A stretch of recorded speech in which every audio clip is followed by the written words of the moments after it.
시청자 여러분 안녕하세요. 여의도 클래스 이혜림입니다. 평온한 하루 보내셨는지요? 자, 금요일 마무리된 저녁입니다. 어떻게 한 주를 보내셨어요?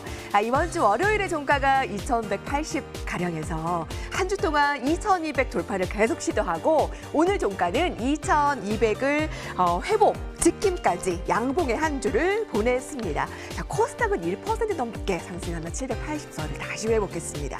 특히 미증시에 대한 긍정적인 시각이 다음 주까지 이어질지 많이들 궁금해하시는데요. 선거 전까지 미증시는 계속 긍정적으로 갈 수 있을까요? 자, 다음 주에 우리 증시는 어떻게 시작을 하고 지금 박스권 상단에서 움직임을 보이고 있는데 어떻게 변화를 보일지 저희 여의도 클래스에서 한 주 시작을 위해 함께 해주시면 좋을 것 같습니다. 참여 방법도 알려드릴게요.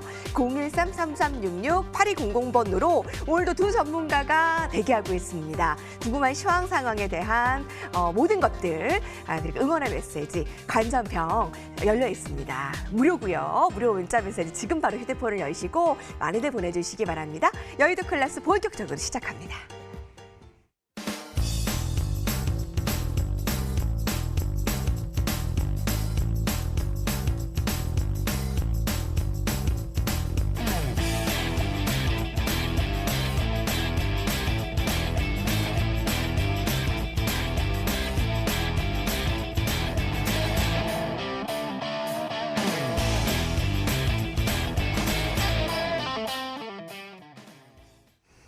네, 편안한 마음으로 한 주 마무리하시고요. 자, 박스권 상단에서 다음 주를 어떻게 예상할 수 있을지 두 전문가 만나러 가겠습니다. 자, 금요일의 마무리는요. MTNW 박재현 전문가와 백진수 전문가가 기다리고 있습니다. 두 분의 전문가 어서 오십시오. 네, 안녕하세요. 안녕하세요. 이렇게 불금을 함께 네. 해주셔서 감사합니다. 왜 웃으세요? 불금이니까요. 불금이니까요. 자, 어떻게 한 주가 좀 양호하게 마무리되었다라고 볼 수가 있을까요? 어떻게 좀 정리를 하세요? 이번 한 주 모르겠습니다. 굉장히 편안한. 그러니까 제가 이 방송을 이번 주에 한 3번 나온 것 같은데 맞나? 하여튼 많이 나왔습니다. 근데 나올 때마다 똑같은 얘기를 드리는데 생각보다 굉장히 쉬운 시장이었고 편안한 시장이었다고 생각을 해요. 그래서 뭐 공포를 타고 오르는 시장이다라고 정리를 할 수 있을 것 같은데 사실 뭐 하락할 때도 요즘 이제 좀 윗단에 지수가 있다 보니까 좀 떨어질 때 뭐 1%도 안 떨어져도 막 에그머니나 이렇게 되는 것 같고 그리고 또 오르면은 사실 1%도 안 오르면 에휴 저거밖에 안 올랐어 이렇게 되는 것 같아요. 그래서 뭔가 오르는 시장의 타성이 좀 졌다 보니까 그렇지만 사실 세부적으로 보면은 또 얘기하겠습니다. 정말 콤팩트하게 몇 가지 업종에서는 상당히 큰 상승을 보여왔거든요. 다음 주도 비슷하게 아마 쭉 이어질 수 있지 않을까. 쉬운 시장이었다고 생각합니다. 오르는 시장의 탄성이 크지는 않았지만 그래도 편안한 시장이었다. 나름대로. 그러니까 탄성이 큰 게 아니라 네네. 자꾸 오르는 시장에 타성이 붙어서 이게 네. 당연히 올라야 되는 거죠. 네. 그래서 오를 때는 한 5%는 올라줘야 된다. 탄성과 타성. 그렇죠. 예. 타성이 붙어서 타성이 붙어서. 이게 맞다 보면 자꾸 맞는 건지 모르는 것처럼 네, 그런 거죠. 자꾸 오르다 보는 시장이니까 네. 한 0.5%만 떨어져도 이건 또 미국은 무슨 일이야 중국은 이렇게 되는 거죠. 네. 근데 하지만 별일 없이 다 지나간 그런 한 주였습니다. 다음 주도 아마 그럴 더 좋을 것 같은데요, 가능성이? 사실. 아, 네. 그래요? 네. 네. 백준수 전문가님은 어떻게 한 주 네. 마무리하시고 오늘 장 한마디 주시겠어요? 네, 그 재정 정책에 좀 집중을 하면 수익을 많이 낼 수 있다 계속 말씀을 드리고 있는데 지금 코로나라는 기회 속 위기 속에 원래 위기 속에 기회가 있다고 하듯이 그러니까 이제 코로나 위기가 오니까 오히려 찾아오는 기회들이 상당히 많아지는 것 같아요. 그러니까 코로나 위기를 타개하기 위해서 이제 정부에서 돈을 뿌리는데 그냥 돈을 뿌리는 건 아니잖아요. 어차피 이제 일자리도 늘리고 경기도 활성화시키기 위한 재정 정책을 피기 때문에 그로 인해서 수혜를 받는 업종들이 분명히 생긴다라는 거고요. 때문에 이런 기회들이 상당히 좀 많았던 한 주였고 앞으로도 이제 당분간은 이런 기회들을 좀 잘 찾아서 매매를 하시면은 아까 박찬 대표가 얘기한 것처럼 좀 편하게 수익을 내면서 갈 수 있지 않을까 싶은 생각이 듭니다. 우리가 주식 생활을 하면서 오르는 거는 빨리 잊어버리고 조금 내릴 때는 정말 걱정이 한가득이죠. 그런 마인드 컨트롤을 하는 방법도 또 주식시장에 큰 힌트가 될 텐데 자, 저희가 이것이 클래스다 라운드 1에서 시황 정리를 다음 주를 철저하게 대비를 하겠습니다. 라운드 1에서 뵐게요.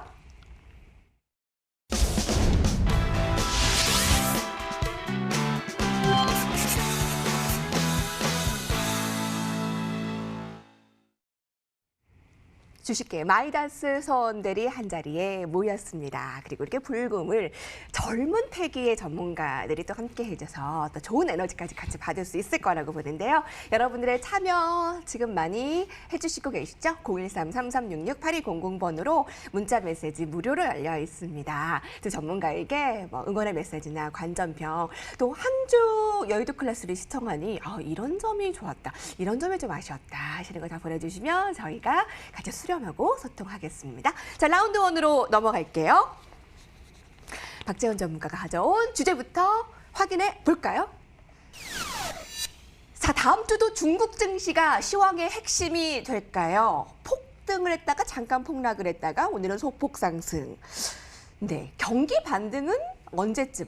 그러니까 지금 중국 증시가 크게 오르는 걸 보고 경기 반등이 이뤄졌다고는 볼 수가 없는 거잖아요. 그쵸. 아직 뭐 그렇게 볼 수는 없는 거고, 이제 중국을 자꾸 이제 들먹여서 관심도 없는 중국을 왜 얘기하나, 차라리 미국 얘기라도 하지라고 하실 수도 있는데, 중국을 안 볼 수는 없어요. 왜냐하면 제일 먼저 중국이 아팠고 제일 먼저 나왔죠. 뭐 진짜인지 아닌지 모르겠지만 자기네들이 그렇다고 하니까. 그러고서 이제 돈도 쏟아 부었고, 사실 돈은 작년 뭐 한 8, 9월부터 계속 쏟아 부었던 게 이제 다음에 이제 코로나 터지면서 더 쏟아 부었고, 네. 그다음 반등도 경제 지표도 제일 먼저 치고 올라왔으니까, 그러면은 이게 중국이 살아나야 우리도 뭔가 미래가 보이는 거거든요. 중국이 이러다가 또 꺾이면 우리도 올라가봐야 또 꺾이겠다, 이런 생각을 할 수밖에 없어. 어쨌든 먼저 앞서 나가고 있는 지금 나라니까. 근데 이제 요즘 들어가지고 이런 얘기도 많이 보셨을 거고, 기사에서도 많이 보셨을 텐데, 돈이 뭐 너무 많이 풀려 있다, 이런 얘기를 했을 거예요. 근데 돈이 풀려 있는데 뭔가 경기는 안 가는 것 같고, 거기다가 이 돈이 제대로 잘 쓰이고 있는지도 모르겠고, 네. 이런 생각들을 많이 하실 거예요. 그래서 뭐 광의의 통화가 어쩌다, 뭐 M2가 어쩌다, 이런 얘기를 되게 많이 들으셨을 텐데, 근데 돈이 많이 풀린다라는 건 물론 중요하죠. 네. 굉장히 중요하지만 그보다 더 중요한 건 이 돈이 사람 손에 쥐어지느냐가 정말 중요한 거예요. 그래서 어쨌든 쓰여야 뭐 사실 소비가 일어나는 거고, 그 다음에 결국은 우리가 경제 지표를 좀 관심 있게 보시는 분들은 알겠지만 실업률 이런 거 중요하죠. 뭐 제조업지도 중요하고 다 중요한데, 항상 마지막에 가면 연준이 뭐의 목표치를 한 2%까지 될 때까지 뭐를 하겠다, 뭐 이런 식으로 하거든요. 그게 뭐냐면 바로 물가 상승률이에요. 네. 우리가 인플레이션이라고 부르는 물가 상승률인데, M2라고 하는 광의의 통화에는 사실 너무 펼쳐져 있기 때문에 이게 정말 소비에 쓰이는지, 소비에 쓰이기 때문에 물가를 올려내는지는 사실 몰라요. 이건 모르는 돈입니다. 하지만 여기서 제가 오늘 조금 어려운 개념이긴 한데 뭘 네. 하나 설명을 좀 드릴게요. 예. 크레딧 임펄스라고 있어요. 이건 이제 대출 아니면 정부 채권, 회사채 이런 걸 얘기를 하는 거예요. 돈은 풀어서 찍어놨어요. 그럼 얘를 누군가가 써야겠죠. 이걸 바로 이제 크레딧 임펄스라고 부르는데, 이게 많아지면 네. 그러면 경기가 따라 올라와요. 물론 시차는 있습니다. 지금 그림은 그냥 뭐 개념을 설명하기 위해서 한번 놓은 건데 필요 없습니다. 자, 중국이 이제 가장 먼저 경기를 반등 보이고, 얘네가 크레딧 임펄스가 올라오면 경기도 올라온다고 생각하시면 돼요. 크레딧 임펄스가 뭐야? 그러면 그냥 크게 신경 쓰지 마시고, 돈이 누군가의 손에, 개인도 좋고요, 기업도 좋고, 누군가의 손에 쥐어져 있느냐를 본다고 생각하시면 돼요. 네. 자, 그럼 중국 상황이 지금 어떠냐면 2분기 네. GDP가 3.2% 전년 대비 올라가니까 침체에선 벗어났다고 봐요. 근데 6월 경제 지표도 보니까 소매 판매, 투자, 생산, 기계, 수입 다 좋습니다.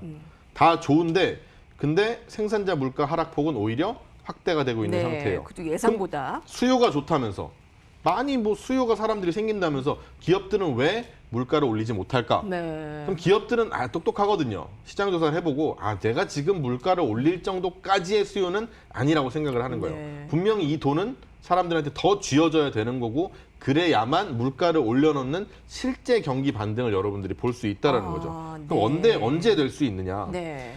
그러면 기업이, 그러니까 아주 당연한 얘기지만, 기업이 많이 팔릴 것 같으면 사실 물가를 올릴 수 있습니다.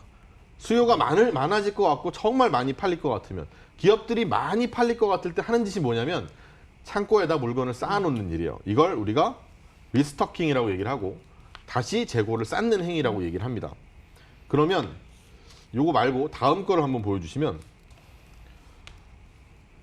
상당히 이제 뭐 업종들마다, 네. 그렇죠? 업종들마다 뭐 어떤 업종인지까지는 중요하지 않지만 저 끄트머리를 보시면 다시 떨어지고 있는 게 보입니다. 저 떨어지는 게 뭐냐면 재고를 아직까지는 쌓는 게 아니에요. 저건 재고를 보여드리는 거거든요. 네. 근데 업종들마다 재고를 줄이고 있어요, 오히려. 그러니까 기업들은 알고 있는 거예요. 정말 많이 팔리지 않겠다라는 걸 알고 있거든요. 그러면 우린 이런 생각을 해야 돼요. 이제 언제부터 이 디플레이션을 벗어날 수 있을까? 네. 이 크레딧 임펄스라고 하는 이론은 2008년에 도이치방크에서 처음 소개가 된 이론인데 이 이론에 대해서 설명을 드리면서 언제쯤일지는 한번 같이 볼게요. 크레딧 임펄스는 이제 GDP 대비해서 신용, 아까 말했듯이 개인들 신용, 대출도 좋고요. 회사채, 국채 다 좋습니다. 이런 것들이 늘어난다. 누군가한테 나라가 찍은 돈이 손에 들어간다라고 생각을 하시면 돼요. 그럼 중앙은행이 유동성을 얼마나 공급을 했고, 즉 무슨 말이냐면 이게 대출로 시중에 얼마나 빨리 공급이 될까? 화폐의 네. 유통 속도를 보여준다고 생각하시면 돼요. 그럼 유통 속도가 늘어나면 자연히 물가는 올라가게 돼 있어요.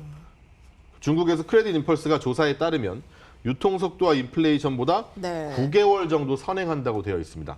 9개월 정도. 그러면 이 크레딧 임펄스가 언제 급등을 했냐면 요거 네. 바로 전 그림 하나 보여주시겠어요? 요 전 그림을 보시면 저거 뛰어 올라가는 게 마지막에 보이시죠? 파란색 진한 게. 네. 저게 3월입니다.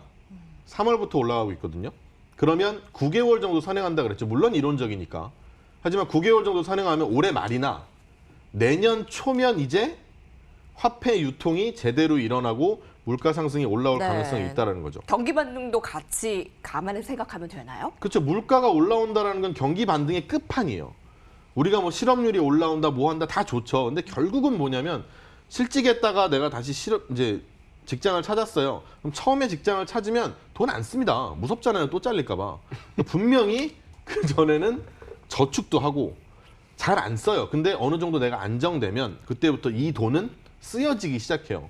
라면 먹을 거를 햄버거 먹고 네. 이렇게 바뀌는 거예요. 근데 이 기간이 9개월 정도 걸린다라는 겁니다. 경기 반등에서 말씀하신 대로 같이 이루어지는 게 물가 상승이잖아요. 그러니까 물가 그러니까 상승은 끝판이에요. 끝판. 근데 물가 상승이 이루어지게 되면 네, 그때부터는 유동성이 축소되고 금리 인상에 대한 우려감도 같이 있지 않을까요? 자, 그러니까 제가 여기를 예. 맨 처음 나왔던 순간을 기억을 해보시면 제가 이런 얘기를 했어요. 자, 분명히 물가 상승은 왔으면 좋겠어요. 디플레이션을 네. 좋아하는 사람은 없습니다. 물가는 올라야 돼요. 아주 물론 인플레이션이 막 이래가지고 막 베네수엘라처럼 막 그건 빵 하나에 막 아니지만. 500억이고 이러면 안 되죠. 네. 하지만 디플레이션은 나타나면 안 되거든요. 우리가 네. 일본에 대해서 뭐 잃어버린 20, 30년 뭐 이런 얘기를 하는 게 디플레이션 때문인데 나오면 안 돼요. 그러면 차라리 안정적인 인플레이션이 나왔으면 좋겠죠. 근데 그거에 대한 또 반사. 그러니까 우려감. 나왔으면 좋겠잖아요. 나왔으면 그죠? 좋겠지만, 그러니까 나오는데 네. 왜 무서워하냐고요. 제발 나왔으면 좋겠다라고 기도를 한 게 있어서 나온다고 하잖아요. 그럼 좋아해야죠. 기뻐해야지. 이러면 어떻게 해요? 이러면 어떻게 해요? 네. 나쁜 얘기만 하면 주식 안 하면 돼요. 왜냐하면 지금 유동성의 힘에 작용하는 시장. 그럼 제가 지금 얘기했잖아요. 9개월 후에 아마도 중국 경기가 들어올려질 것 같다. 네. 그럼 우리는 거기에 한 3, 4개월 정도 후행하고 있거든요, 지금. 지금 뭐 이 코로나 이슈 때문에. 그럼 3, 4개월 정도 후행했으면 우리는 곧 비슷하게 따라가겠죠. 역사는 이렇게 대부분 흘러가요. 그러면 3, 4개월 전이니까 우리는 가을이구나. 그럼 가을이라고 생각하면 그때 주가는 거의 피크를 쳐도 좋습니다.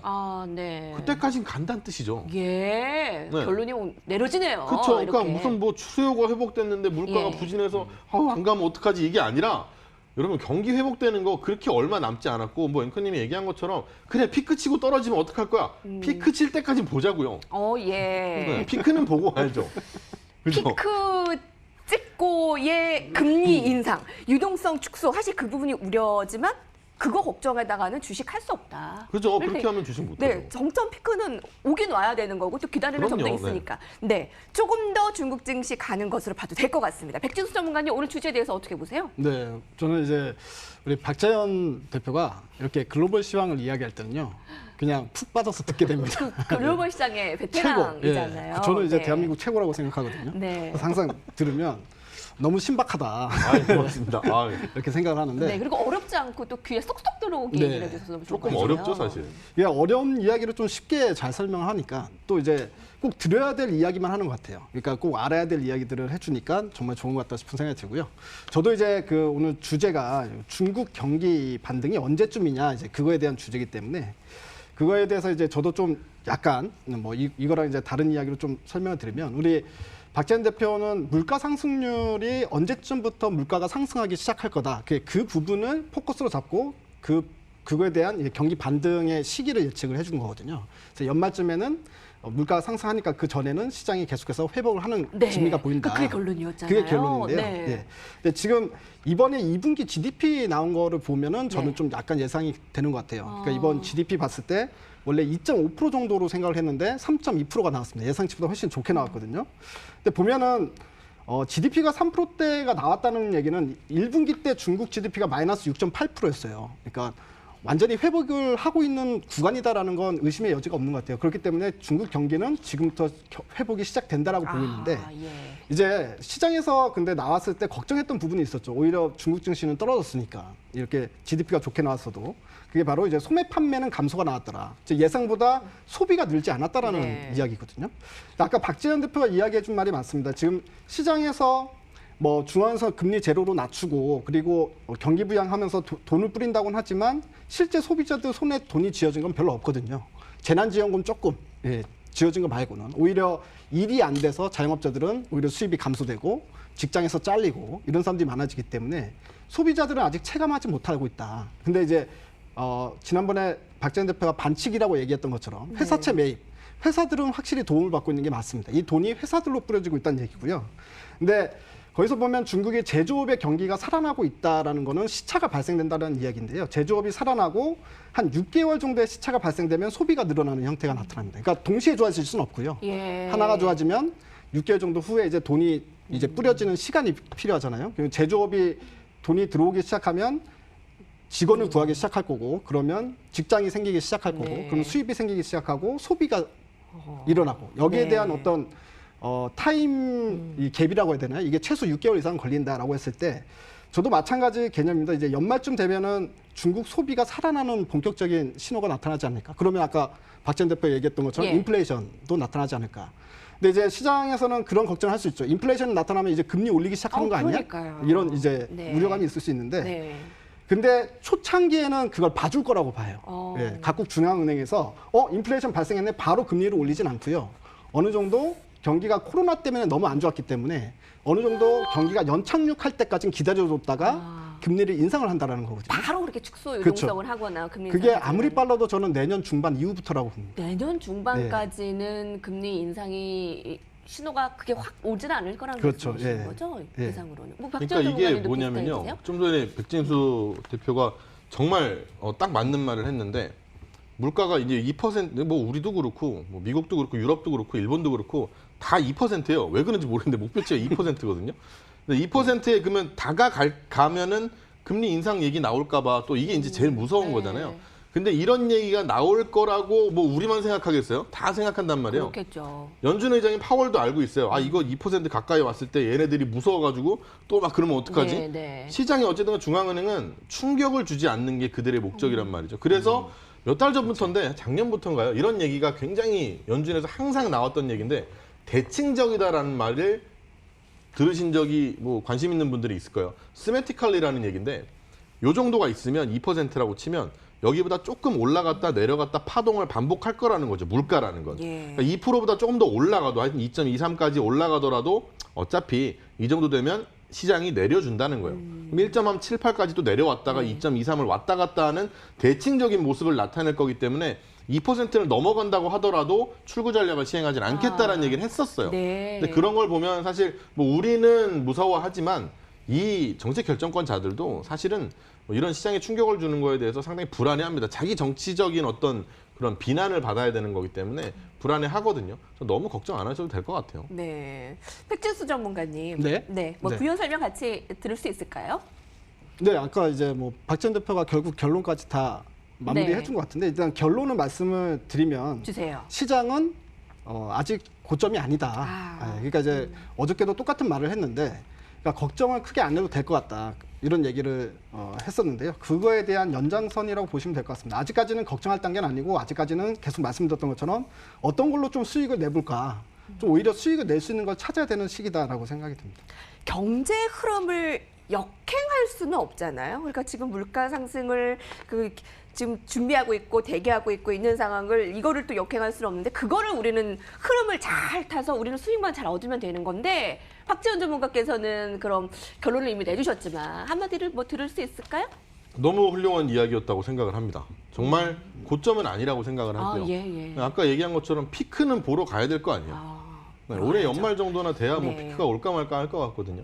그러니까 뭐 조금 일희일비하지 말고 이 피크를 좀 기다리시는 좀 즐거운 네. 시간을 보내셨으면 좋겠습니다. 네, 피크 보러 가야죠. 네, 계속 염려만 했다가 오를 때도 염려, 내려갈 때 염려 그러지 마시라고 저희 여의도 클래스가 같이 하는 겁니다. 자, 그러면 어떤 트렌드, 섹터 다음 주에 좀 대비를 해야 되는지 라운드 2로 넘어가겠습니다.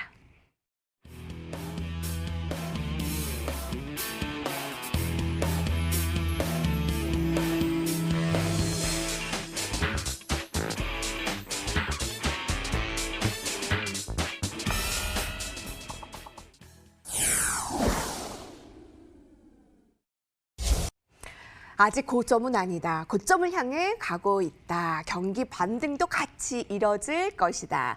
여기서 우리는 편한 마음으로 수익을 쟁취를 하면 되겠는데 자, 라운드 2 우리 섹터 트렌드 알아보는 거 아시죠? 그럼 참여 방법 다시 알려드립니다. 013-3366-8100번으로 두 분의 전문가 궁금한 사항 같이 소통하도록 하고요. 응원의 메시지와 관전평 남겨주시기 바랍니다. 오늘 채팅창에서는요.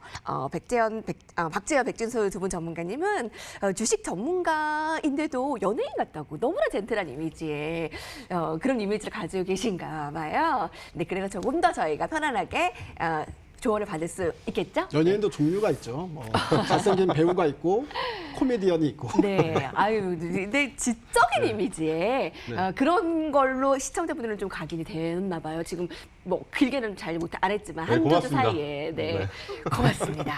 자, 섹터 함께 할게요. 트렌드 클래스 주제를 공개합니다. DDR5 표준 발표, D램 반도체 세대 교체되나. 차세대 D램인 DDR5 표준안이 정식 발표됐습니다. DDR4보다 용량은 4배, 속도는 2배 개선. 새로운 걸 좋아하는 주식시장에서 이걸 안 볼 수가 없잖아요. 그렇죠. 네. 주제를 저요? 네, 박재현 전문가님께서 가져오신 거죠? 진행자잖아요. 우리 보면 어떡해요. 말씀을 주십시오. 네. 자, DDR5로 DDR5가 어떤 식으로 그러면 지금 다가오는 건지 주식시장에서는 어떻게 접목을 시킬까요? 전환이 될 건데 DDR이 처음 나온 게 이제 메모리가 처음 나온 게 이제 2000년도 6월 달이고요.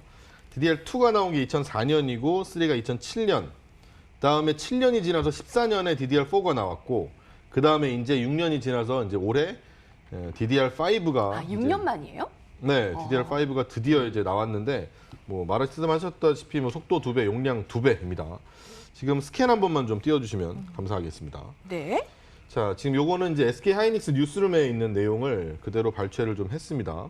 그냥 이거 뭐 인터넷 페이지상의 그대로니까 DDR5의 어드밴티지스가 뭐가 있냐, 장점이 뭐가 있냐라는 걸 이걸 통해서 뭐 물론 이제 선전에 가까운 내용이지만 말씀을 좀 드릴게요. 왼쪽 맨 위에 DDR5의 장점 보면 뭐가 있냐? 네, 왼쪽 맨 위에 보면 이제 파워 컨점션이라고 있는데 이거는 전력 소비입니다. 이거는 제가 볼 땐 제일 중요한 거기 때문에 조금만 이따 설명하고 오른쪽에 스피드, 뭐 숫자가 많이 써 있고 영어도 써 있죠. 빨라진다라고 보시면 됩니다.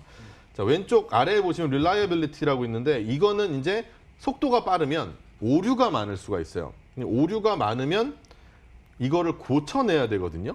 그래가지고 이 에러를 고치기 위해서 온다이 ECC라고 해서 이 메모리 다이 내부에다가 에러를 수정하는 ECC를 탑재하는데 이게 이제 DDR에는 처음 들어가는 거고 퍼포먼스는 처리 용량인데 이 용량도 빠릅니다. 메모리 뱅크가 맨 밑에 보면 이게 뭐 16개의 뱅스라고 써 있는데 이건 16개를 DDR5로 넘어오면서 32개로 바꿨어요. 네. 자, 이제 왼쪽 위에 제일 중요한 게 이제 파워 컨점션인데 왜 저런 거 가지고 이렇게 호들갑을 떠냐.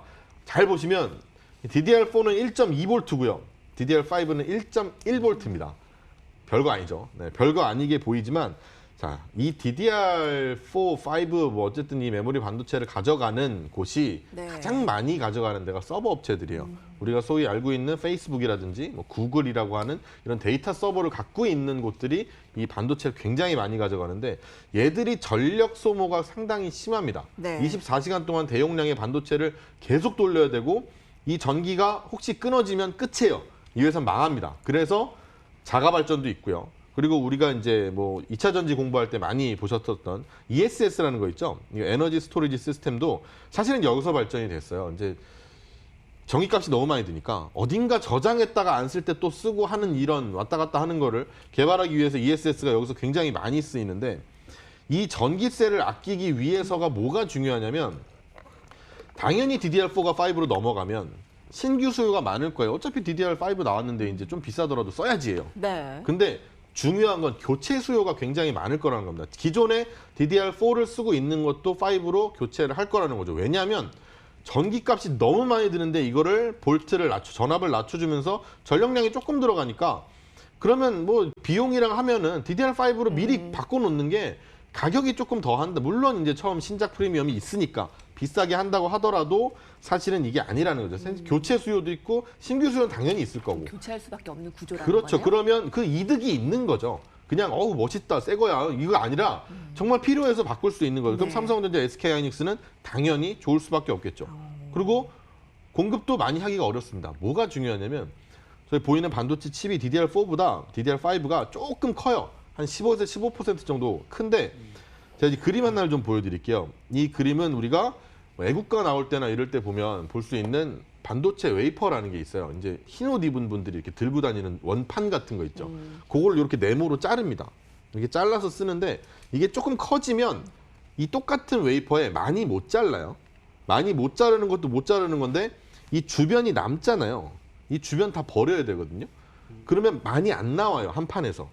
그럼 네모나게 만들면 되지 않느냐? 제가 여기서 웨이퍼 만드는 과정까지 설명드릴 수 없지만 웨이퍼는 이게 돌려서 만드는 거기 때문에 원래 동그랗게 나옵니다.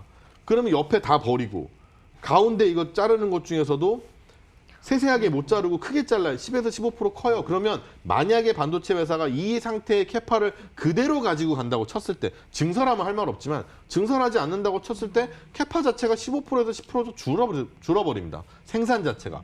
그럼 더 많이 필요해질 텐데 생산은 줄어. 원래 신품으로 나왔으니 가격적인 프리미엄도 원래 DDR3 때보다 4가 한 50% 비쌌거든요. 5도 한 50% 비쌀 거예요. 근데 그거보다 더 비싸겠죠. 왜? 크기가 좀 크니까.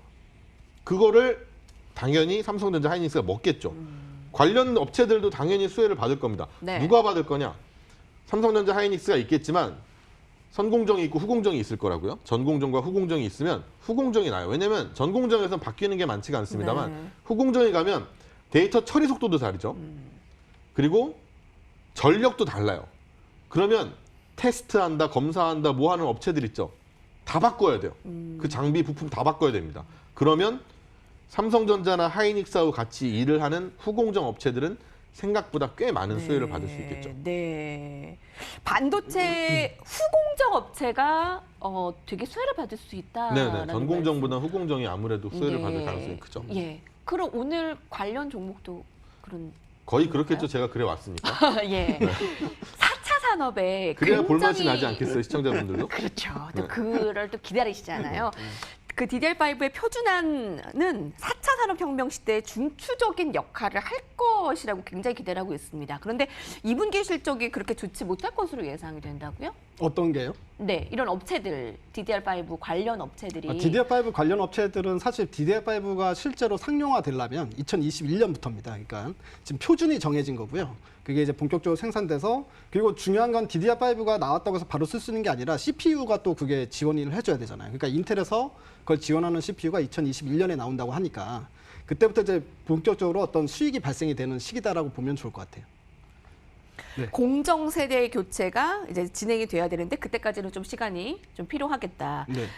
주요 근데 당장 네. 실적이 아니라 이제 내년에 네. 대박 나는 애들이 있는 거죠. 그러니까 아. 올해 영업이익보다 내년에 더블 이상 나올 애들이 한두 업체가 아니라 꽤 많이 나타날 거다. 이 DDR5 때문에. 삼성전자, SK하이닉스가 모두 다 수혜를 받는 맞아요. 수 있다라고 예. 얘기하시잖아요. 근데 예. SK하이닉스가 삼성전자에 비해 주가가 약한 이유가 뭘까요? 아니, 삼성전자는 요즘 들어가지고 무슨 5G 이런 것 때문에 좀 이제 중국 업체가 날아가면서 거기 5G에 뭐 삼성전자, 뭐 에릭슨, 노키아 이런 애들이 한 입 먹는다고 했잖아요. 거기 MS를 가져갈 거라고. 그게 조금 있어서 그렇지 사실은 나중에는 비슷해질 겁니다. 그러니까 너무 뭐 SK하이닉스 갖고 있는 분들 막 나는 왜 이게 아니에요. 너무 걱정 안 하셔도 돼요.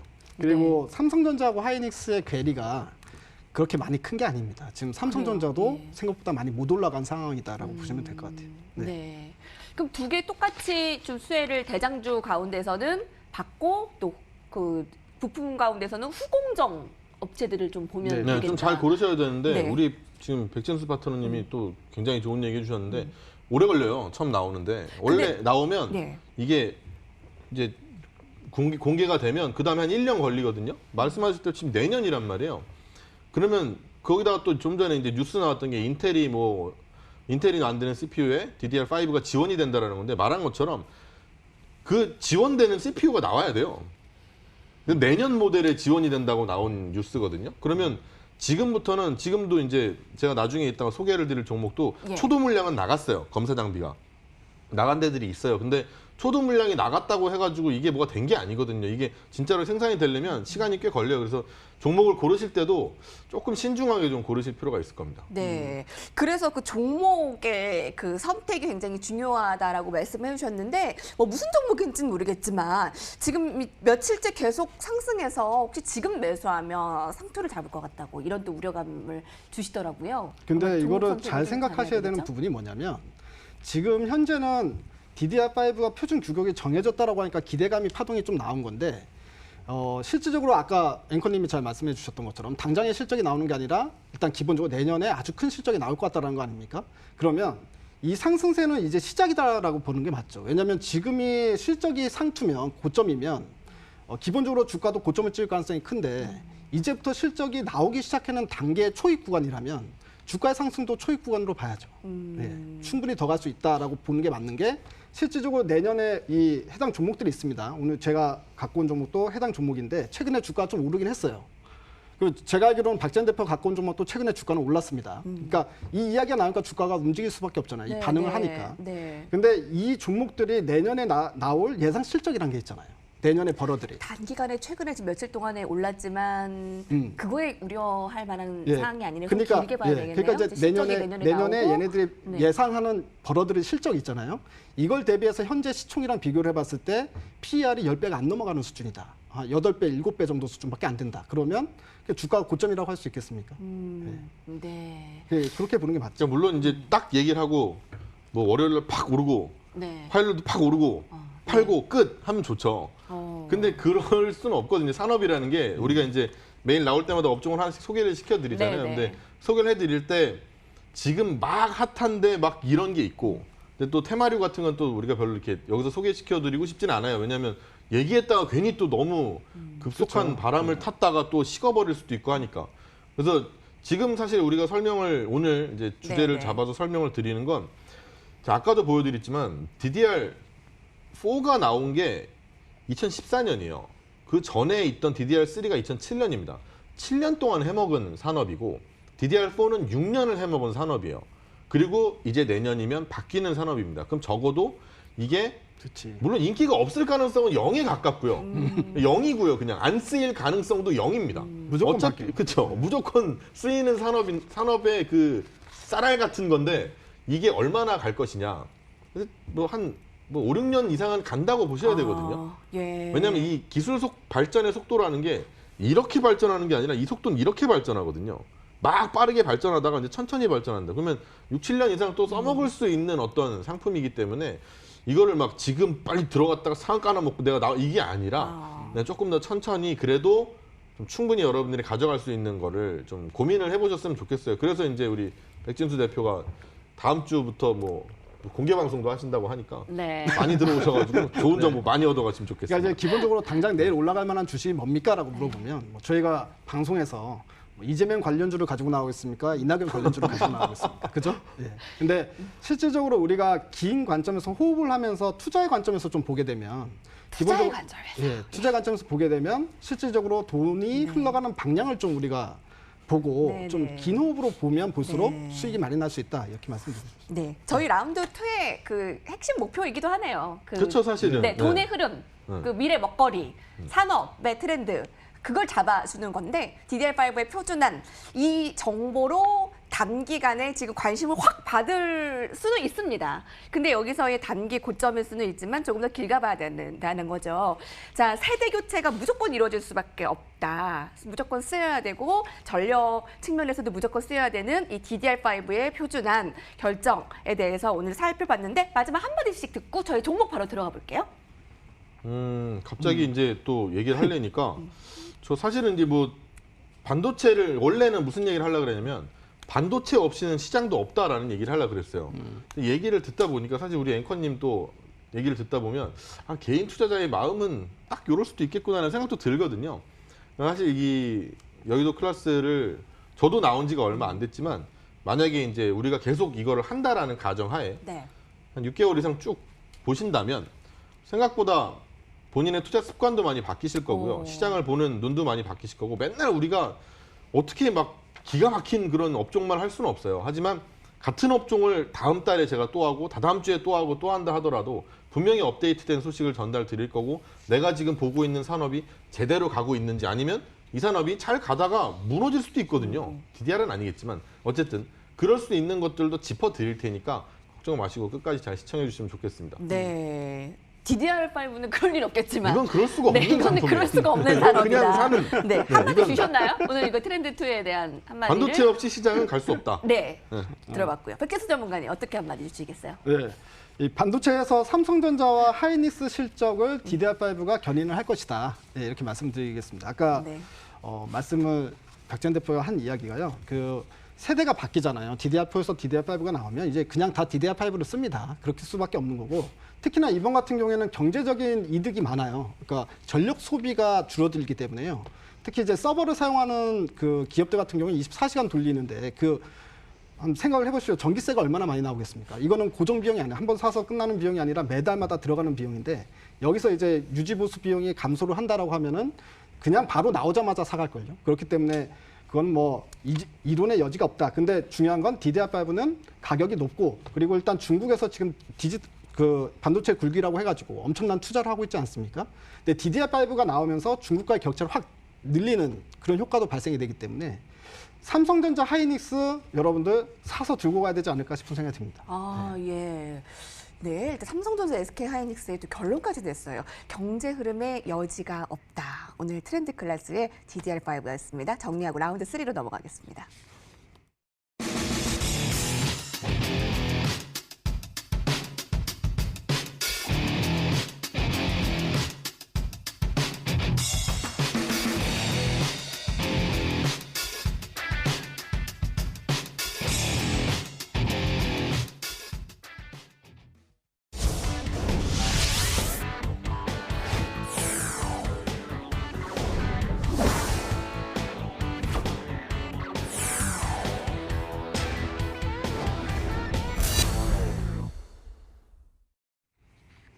여러분 한 주 고생 많으셨습니다.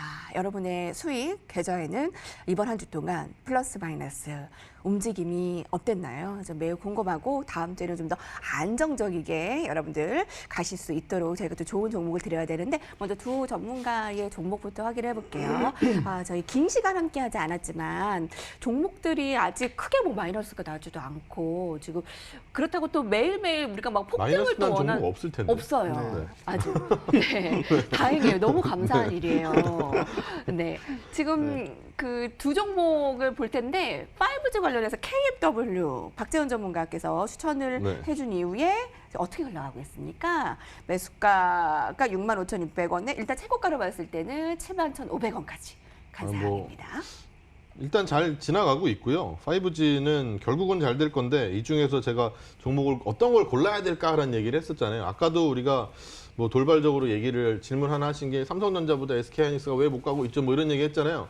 왜 그러느냐? 삼성전자는 5G가 하나 걸려 있고 얘가 나중에 이 설비에서 분명히 치고 나갈 게 있다라고 했어요. 중국 쪽 안 쓴다고 했습니다. 영국이 안 쓴대요. 영국이 중국 거 화웨이 거 안 쓴다고 해요. 그러면 어차피 삼성전자, 에릭슨, 뭐 노키아 얘네들가 MS 다 가져갈 겁니다. 그럼 여기서 뭐 얼마나 밀리겠어요? 밀려봐요, 삼성전자가. 그럼 본인이 갖고 있던 기존의 MS보다 올라갈 거라고요. 내 파이가 커지는데 나하고 같이 일하고 있는 장비주들은 당연히 더 많이 주셔야지. 그래서 삼성전자하고 같이 일을 하고 있는 5G 업체를 찾자라는 아이디어가 네. KMW주였고요. 네. 뭐 사실 잘 가고 있어서 다행입니다. 꾸준히 잘 보시죠. 네. 네. 네, 최고가로 앞자리가 바뀐 KMW, 5G 삼성전자와 같이 가는 KMW의 주가 흐름을 더 주목해 주시고요. 지금 자신감 있게 얘기해 주셨지만 사실 진짜 저희가 얘기한 것 중에 다행히 마이너스가 없어요.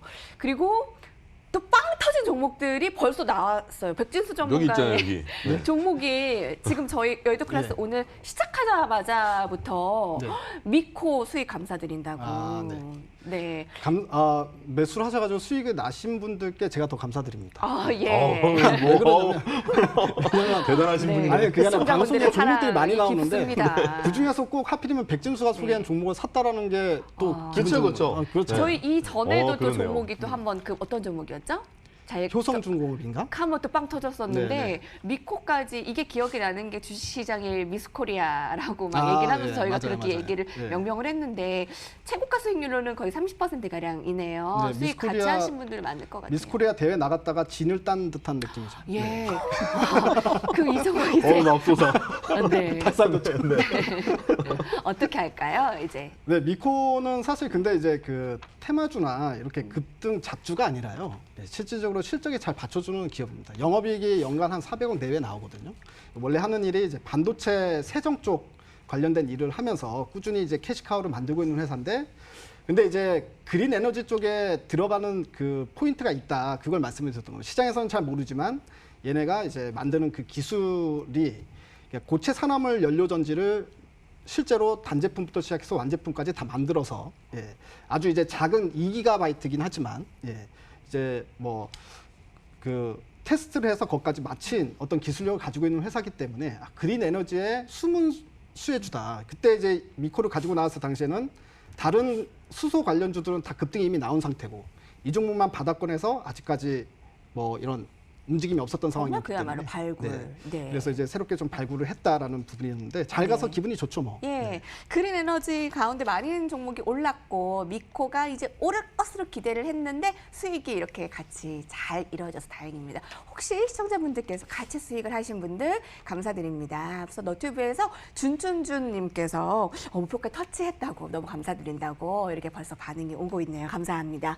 자, 오늘 유망주 클래스에서는 힌트를 여러분들께서 벌써 얻으셨죠? 앞서 얘기한 DDR5와 관련해서 어떤 종목이 좀 알짜배기 히트를 줄 수 있는 종목일지 또 좋은 종목을 발굴해 오셨을 거라고 생각합니다. 먼저 박재원 전문가의 종목부터 들을까요? 엑시콘입니다. 예. 네, 엑시콘이라고 이 반도체의 뭐 코스닥 성능, 종목이에요. 신뢰성 평가하는 검사 장비 업체인데 코스닥 업체고요. 여기가 시총이 얼마 안 돼요. 시총이 1,100억 원대밖에 안 되기 때문에 사실 거래를 하실 때는 조금 주의해서 거래하시는 게 좋을 것 같긴 합니다. 갑자기 또 막 그래 뭐 올라간 게 많다고 하니까 그냥 한꺼번에 다 사자 이렇게 하지 마시고 좀 천천히 또 많지 않은 양으로 좀 거래를 하셨으면 좋겠습니다. 여기는 메모리 테스터하고 스토리지 테스터를 이제 하는데 반반씩 매출은 구성이 되어 있고요. 뭐 조금 넘는 게 더 있긴 한데 거의 반반이고요. 중요한 건 전체 매출액의 90%를 삼성전자에서 가져옵니다. 제가 이런 장비 업체들, 뭐 부품 업체들 할 때마다 누구랑 일하고 있느냐를 굉장히 중요하게 생각하는데요. 삼성전자에서 지금 90%가 전체 매출액에서 발생을 하고 있고, 그리고 이 SSD 테스터 같은 경우에는 개발 자체를 삼성전자랑 같이 했어요. 그래서 둘 사이가 멀어질 일이 없습니다. 이런 1차 벤더, 2차 벤더 이런 회사들이 제일 위험한 게 뭐냐면 삼성전자가 가는 방향이 바뀔 때 버려지는 경우가 있어요. 팽당한다고 하죠. 그런 경우에 회사가 갑자기 어려워지는 경우가 있거든요. 근데 SSD 테스터를 삼성전자랑 개발을 같이 했기 때문에 일단 한동안은 멀어질 가능성이 좀 없고요. 그리고 하반기에 이제 DDR5 쪽으로 라인을 전환을 시키는데 이미 아까 얘기했었던 그 신규 메모리 테스터 초도 매출이 이미 삼성전자 쪽으로 나갔습니다. 그래서 내년에 이제 본격 양산이 되면은 아마도 그 DDR4가 처음 나왔을 때 개화될 때 시장과 아주 똑같은 시장이 또 나올 거거든요. 이거 뭐 당연한 거기 때문에 그러면 네, 이 설비 업체도 당연히 이 장비 업체도 괜찮아지겠죠라는 생각으로 가지고 왔습니다. 네. 네, 뭐 손절가는 한 10% 정도 볼 거니까 네. 11,000원 정도까지 보시면 될 것 11,000원. 같고 목표가는 15,000원 정도 수준으로 설정하겠습니다. 네. DDR5 하면 또 엑시콘 딱 떠오르신다는 분도 있어요. 그 최근에 조금 이렇게 올랐는데 괜찮다. 아 그리고 저한테 이제 이 뭐 할 때 보면 차트를 보여주지 않아가지고 너무 아쉽다는 분들이 있어요. 근데 저는 원래 차트를 안 봅니다. 뭐 특별한 이유가 있나요? 차트를 그러니까 왜 보는 거에 대한 특별한 이유를 저한테 설명할 수 있는 사람이 한 명이라도 있으면 제가 왜 안 보는 이유를 설명드릴게요. 차트란 호가에 후행하는 그림일 뿐입니다. 사실은 그래요. 네. 5일선이 뭐예요? 일주일 평균가고요. 21선은 한 달 평균가예요. 네. 그 선이 뭐가 중요합니까? 저희 PD님이 그림 맞추기라는 얘기 지금 해주시네. 아 제가 원래 그런 얘기를 네, 좀 네. 여기저기서 자주 하는 편인데 아, 제 네. 유튜브를 와서 들으신 네. 분들은 그림 그리기 놀이 하지 말라 뭐 이런 얘기도 들으셨을 텐데 방송이니까 이미 네. 했군요. 죄송합니다. 네. 아무튼 저는 보지 않아요. 네, 여러분 뭐 다양한 전문가들을 함께 접할 수 있는 것도 저희 시청자들의 또 몫이고 또 저희의 또 좋은 점이잖아요. 근데 그게 차트를 안 본다는 말 자체가 네. 그러니까 박지한 대표는 투기성 매매는 하고 싶지 않다라는 거죠. 투자만 네. 하고 싶다라는 이야기나 다름없는 것 같습니다. 예, 저희 근데 또 목표가 손절가 사실 이게 차트를 보지 않더라도 목표가 손절가도 같이 형성해 드리고 차트를 보고 목표가까지 목표가를 설정하는 사람이 어디 있어요? 이거는 예. 사실 목표가라는 건 네, 제가 적정주가라는 혼자라는 거거든요. 얘기입니다. 예. 자 잠깐만요. 지금 랭커는 이거 굉장히 중요한 얘기인데 차트를 보면서 목표가를 설정하면 절대 안 됩니다. 예. 목표가라 하면 이 회사가 12month이기 때문에 이게 12개월 목표가거든요. 주로 1년 후에 이 회사가 얼마를 벌 것 같다를 주로 나눈 거예요. 그거를 계산한 거지. 이거를 이렇게 해가지고 그래서 요쯤 뭐 이제 가면은 뭐 여기 매물대 정보점까지는 있으니까 갈 수 얻어맞고 있습니다. 뭐 이런 식으로 이제 뭐 차트 분석도 하고 막 그러잖아요. 아무튼 뭐 여러분들께서 그럼 너무 아무튼 뭐 어려워, 그렇다고요. 아 머리야. 아 머리야. DDR5 여러분 엑시콘 주목해 주십시오. 네. 네, 15,000원까지 목표가입니다. 백진수 전문가 미코라는 종목으로 아까 얘기를 AS를 하니까 YSSJ님, 7166님 수행 감사드리다고 계속 또 의견 쏟아져 나오네요. 아우, 감사드리는 감사드립니다. 일입니다. 네. 네, 새로운 종목 드릴게요. 네, 새로운 종목 이제 심택이란 종목인데요. 이것도 마찬가지 DDR5 수혜주입니다. 네. 이제 심택이란 회사는 근데 DDR5가 이제 출시가 된 게 이제 내년부터 시작된다고 하잖아요. 그럼 내년에 사상 최고 실적이 나올 것 같은데 이미 올해도 사상 최대 실적이 나왔습니다. 화면을 보면서 실적표를 좀 보여드릴게요. 네. 이 회사가 이제 2017년, 2018년 보게 되면 영업이익이 300억대 나오다가요. 2019년도는 적자가 나옵니다. 근데 올해 영업이익이 놀라지 마십시오. 747억이 예상이 되고 있습니다. 지금 1분기, 2분기 합쳐서 300억을 이미 벌어놓은 상황이기 때문에 충분히 가능한 숫자가 돼버렸거든요. 그러니까 이제 올해도 실적이 잘 나오고 있는데 내년에 DDR5가 나오면 영업이익이 1,000억이 넘어가는 회사다. 아직 시가총액이 4,500억 정도거든요.